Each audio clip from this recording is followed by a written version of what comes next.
Daras pagi 1 Januari 2025. Bismillahirrahmanirrahim. Assalamualaikum warahmatullahi wabarakatuh. Bapak-bapak, ibu-ibu, rekan-rekan, dan adik-adik sekalian, menyambung pembahasan sebelumnya pada tafsir Dzalikal Kitabul La Raiba Fi.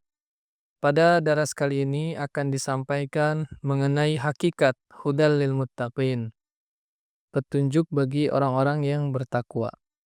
Orang-orang yang melindungi diri mereka dari dosa dan hal-hal berbahaya, dan juga orang-orang yang menjadikan Tuhan sebagai tameng untuk melindungi diri mereka dari dosa. Perumpamaan seorang muttaqi, menurut Hazrat Ubay bin Ka'ab radhiyallahu anhu, taubahnya seperti seseorang yang berjalan melalui semak belukar yang mengambil segala macam perlindungan yang memungkinkan sehingga pakaiannya tidak tertarik atau terkait oleh duri-duri yang terdapat di semak belukar tersebut. Artinya seorang muttaqi itu jangan sampai dirinya terjangkiti oleh dosa.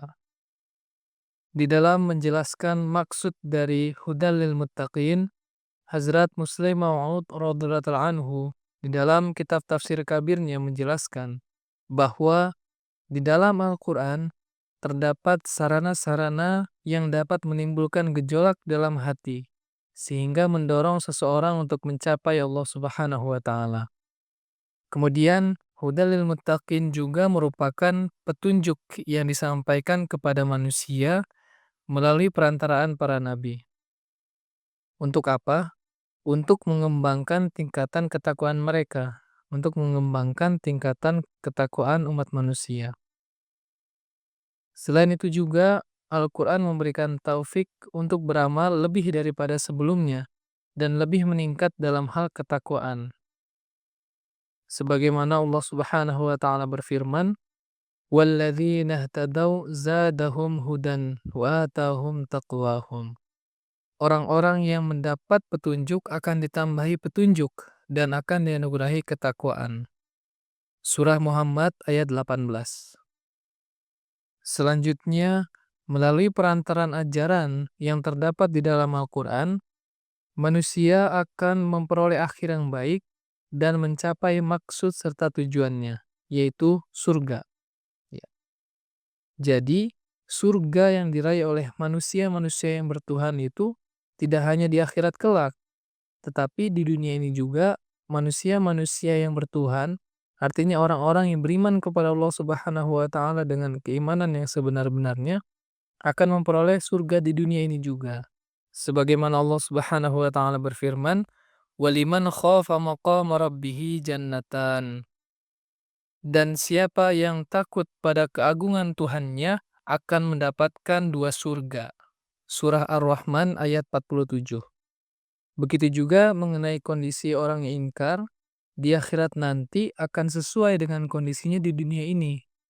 Sebagaimana Allah Subhanahu wa Ta'ala berfirman, "Wa man kana fi hadhihi a'ma fahuwa fil akhirati a'ma wa dhallu sabila."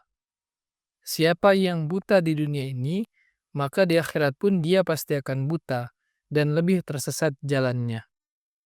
Surah Al-Isra, Surah Bani Israil ayat 73. Kemudian ada suatu kritikan yang timbul mengenai ayat ini, di mana ayat ini berfirman, "Hudal lil muttaqin." Artinya Al-Quran ini merupakan petunjuk bagi orang-orang yang bertakwa. Lantas, bagaimana dengan mereka yang tidak bertakwa? Kalau begitu, kehadiran kitab lain untuk menciptakan ketakwaan adalah perlu, menurut orang-orang yang mengajukan atau melontarkan keberatan ini. Di dalam menjawab keberatan ini, Hazrat Muslim Maud radhiyallahu anhu menjawab bahwa kritikan ini semata-mata timbul karena kurangnya penelaahan, ya. Bahwa Al-Quran juga dengan jelas menyatakan bahwa Al-Quran menciptakan ketakwaan. Sebagaimana Allah Subhanahu wa Ta'ala berfirman di dalam surah Al-Fath ayat ke-27, "Wa alzamahum kalimatat taqwa wa kanu haqqa biha." Dan Allah Ta'ala juga menjadikan orang-orang yang beriman berpegang teguh pada ketakwaan dan lebih berhak memilikinya. Dengan adanya ayat ini, keberatan tersebut menjadi benar-benar batil. Ya. Justru Al-Quran menegaskan bahwasanya ketakwaan yang sejati itu hanya dapat diraih, hanya dapat tercipta apabila seseorang beriman kepada Al-Quran. Selain itu, Al-Quran juga penuh dengan ayat-ayat yang mendukung bahwa Al-Quran adalah petunjuk bagi para pencari kebenaran pada tahap apapun. Ya. Jadi tidak hanya petunjuk bagi orang-orang yang bertakwa saja, tetapi Al-Quran juga adalah petunjuk bagi mereka yang berusaha untuk mencapai ketakwaan. Hal ini bisa kita dapati dalam surah Ali Imran ayat 139, surah Al-Baqarah ayat 186, surah Al-Kahfi ayat 55, surah Ar-Rum ayat 59, surah Bani Israel ayat 42, dan surah Toha ayat 114. Jadi kesimpulannya, dalam Al-Quran juga terdapat pengenalan ketakwaan. Ya. Berdasarkan hal itu, takwa yang sebenarnya berhubungan dengan fitrat manusia, ya, bukan berhubungan dengan agama. Saat manusia lahir, Allah Subhanahu wa Ta'ala menganugerahinya kemampuan untuk dapat membedakan sesuatu yang baik dan sesuatu yang buruk. Sebagaimana Allah Subhanahu wa Ta'ala berfirman, "Fa'alhamaha fujuraha wa taqwaha." Surah Asy-Syams ayat ke-9.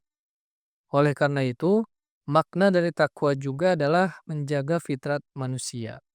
Bapak-bapak, ibu-ibu, rekan-rekan, dan adik-adik sekalian, kesimpulan yang bisa kita tarik dari makna hudalil muttaqin adalah yang pertama, Al-Quran memberikan petunjuk kepada setiap orang yang siap menerima kebenaran dan menghantarkan mereka ke derajat yang tertinggi.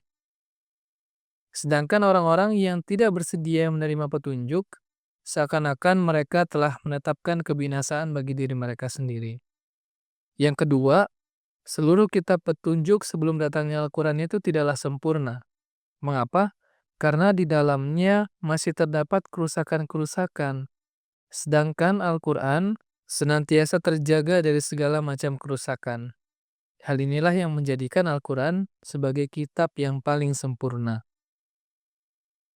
Kemudian yang ketiga, seluruh kitab petunjuk sebelum datangnya Al-Quran hanya terbatas pada kaum dan agama tertentu saja. Sedangkan Al-Quran adalah kitab petunjuk untuk semua kaum dan seluruh bangsa. Ya. Al-Quran hadir untuk menegakkan kehormatan dan juga kemuliaan orang-orang suci kaum-kaum terdahulu, serta untuk menghidupkan kembali petunjuk-petunjuk yang telah hilang sirna, yang tidak diamalkan oleh pengikut dari agama tersebut.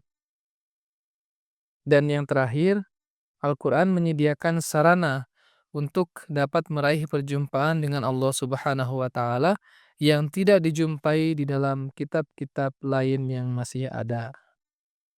Demikianlah daras pagi kali ini. Insyaallah Ta'ala akan dilanjutkan besok. Wassalamualaikum warahmatullahi wabarakatuh.